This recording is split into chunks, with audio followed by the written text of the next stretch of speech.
Salam, everybody. Welcome again to our Al-Kabilan Historical Traces collection. This is the education version. And last time we left at the intrigues of the East African university education development. And we said that we are going to look at Timbuktu. We go all the way to West Africa, and this is the Sahel region. This is one of the region in Africa that was very strong in terms of social, economic, and education development. And so this is where the first university actually was created in a library, in a mosque built from clay in the Western Sudanic architectural design, our very own African design. And so Timbuktu, like it's so typically African, it had to be protected by very important people who were later called saints in English and Arabic translations of the history of Timbuktu. But it was protected by ancestors. So this is one of the metaphysical, or if you like, African spirituality. So we take our spirituality everywhere we go. And so it was protected by these 333 saints, or rather, if you like, ancestors. And so it ended in a tragic way. It was burnt down by evil people because it was during a time of when cities were being invaded by tribal leadership to show might and to take over. So this behavior was there in Africa, among African communities, but it was just competition, a hostile competition for pasture and other natural resources. But it was not really in all areas of Africa. Mostly it was amongst the pastoralist communities, amongst themselves, and sometimes between the pastoral communities and the farming communities. And so the Arabs brought this idea of taking over, destroying cities and taking over, which was it is not typically African. So there were guys who were called Sufis. I think this is a denomination in the Islamic religion. They were called the Walis. And so these guys were scholars. And so for them, it is like a Protestant, Christian, or the reformers who attain the knowledge of God through scholarly development. And for them, because the knowledge about God comes through reason and other sources like the Bible and tradition. And so these guys were also the same, though they were mystical, because Sufis are mystical, which really resonates well with African traditions. And they were also godly, like Africans. And so for them, they brought this system of scholarship or scholarly, so that we can attain what the Greeks call theosis in the Orthodox Church. And so for them, when you attain a great level of education, you get blessings, special powers, which are called barak or baraka in Swahili and in Arabic. And so one pious Abu Abdallah had no property, and I think most of his wealth he used to buy slaves not to be slaves, but to liberate them, because he used to get a lot of gifts, because he was a wise man, and wise people um, were gifted because of their special dedication to the lives of others, not for self-aggrandization and amassing of wealth, as we are taught now uh, with the Western civilization.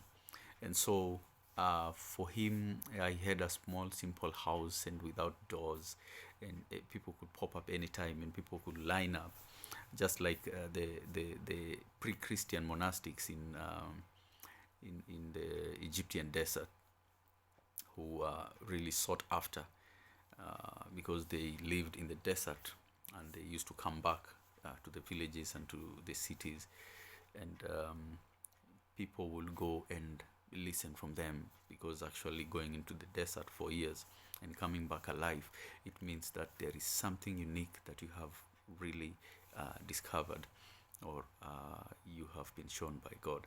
And so this guy started classes, and he built a mosque, uh, which was under a guy called Sadiyaya, who was among the first students. He was an orator. And so this mosque was called Sankore. And other distinguished scholars taught there. It was a private library, like I said, and it grew. So it usually had slightly less than 10 students every session. And so Timbuktu came into being as a university when it had a population of around 25,000 students. And this was the highest ever recorded number of students because of the turmoils that surrounded Timbuktu. So there was no money paid. You came for education, and you came with anything that you had. If it is a cow, if it was a harvest, and so you were accepted by bringing a gift to the wise people. And so the system of paying school fees, like we saw in East Africa, where education was commercialized, was not there in our original arrangement of things.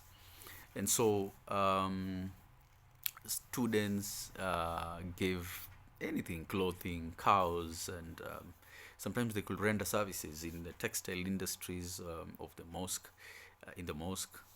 And it really didn't matter whether you are a traditional religious African or you are a Muslim. It was also a soft way of converting people, other than the jihad way. And so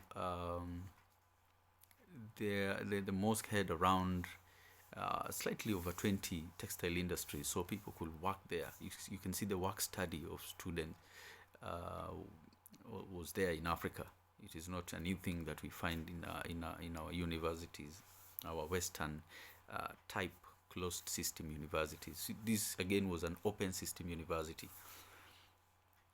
And so teachers were expert, and they had done very many courses like pedagogy. They had studied treatise, they had studied logic and rhetoric, botany, dogma, geography, Islamic law, literature, mathematics, medicine, mysticism, morphology, music, philosophy, occult science.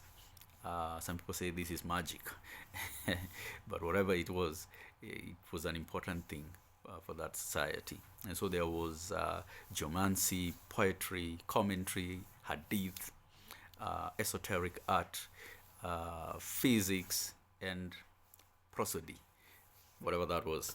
So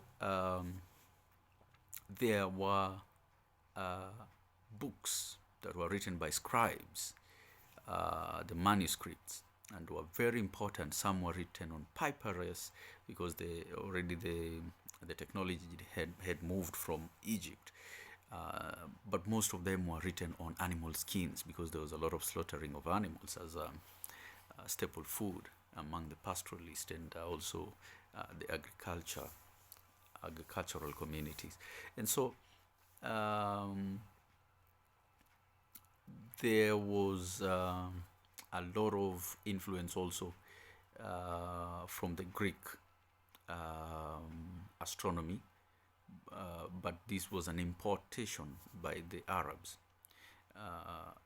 The only astronomical study that has been discovered in the Asian communities of Africa, Al-Keblan, was among a small tribe in the West and also in Uganda in terms of mathematics and astronomy, which we shall look when we come to the kingdoms of Africa, and we shall be able to elaborate what that kingdom brought into the African civilization. And so the teachers were licensed. Amazingly, you could not just get another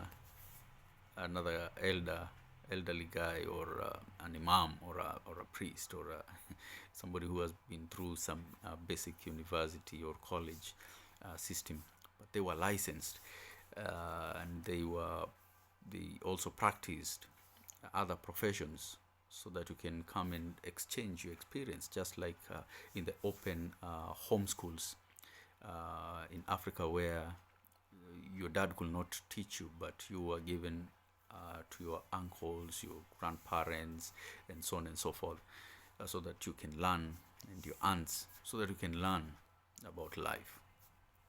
And so some of these practiced other professions like being judges, imams, priests, and so on and so forth. And so it was not a quackery venture or a charlatan venture. And so the level of education was also measured, and the canon of measuring the level of education was the North African Arabic system.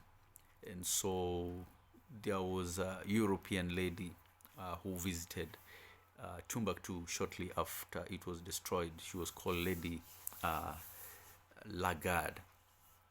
And she says that the appearance of the comets was so amazing to her because the Western civilization had not discovered comets in the astronomical study. But these guys had already written about this as a scientific matter. They had already studied earthquake and eclipses, and we Africans had moved from the idea of the mystery of the two into understanding that they do not affect life in a negative way or in a positive way. So we were slowly moving from superstition. But let me tell you, it doesn't matter how much level of education or Western civilization you immerse yourself into. African superstition, this is our spirituality, and it is engraved in us. What you can do, you may only avoid it, but it will always be with you, because this is our system of identity, and this is how we get hope of the maze of this world that was created by our oppressors. And so the only way out is mysticism, and this is part of it. And so another scholar called Askia de Wood had several libraries, and that he employed calligraphers to type the books, because there were no machines and so it was a very expensive venture, and they really had a good structure, because it is said that the books had titles, the author's name, the date of copying, the names of the scribes, or a scribe who copied it. And there was also a session of proofreading, which we call peer review today. And there was a version of the vocalization of the book, like I am doing now. I'm vocalizing my book, the Karinga. And so sometimes they really mentioned how much money was paid, and how long the time was taken. And of course they were paid, like for example the copists were paid in terms of gold, which was measured by a measuring unit called mithqal, and it was probably a volume of 1.7 to 2.5 grams. In terms of book, where they were given 3.5 to 5 grams of gold. And so sometimes copists would do like 140 lines a day, and and proofreaders will do 170 lines a day. And so it was also a good way. Education was not commercialized, but the means to getting content and products of education, the raised other sectors in the job market. So we shall continue with the last piece of our education, historical traces in Africa, and I'm so happy that we were able to share this. Follow us in our YouTube, Isaac Muiruri, and let us remember to love ourselves, love your identity, know your roots, so that you can bear good, original, and real fruits. Thank you, and have a blessed time.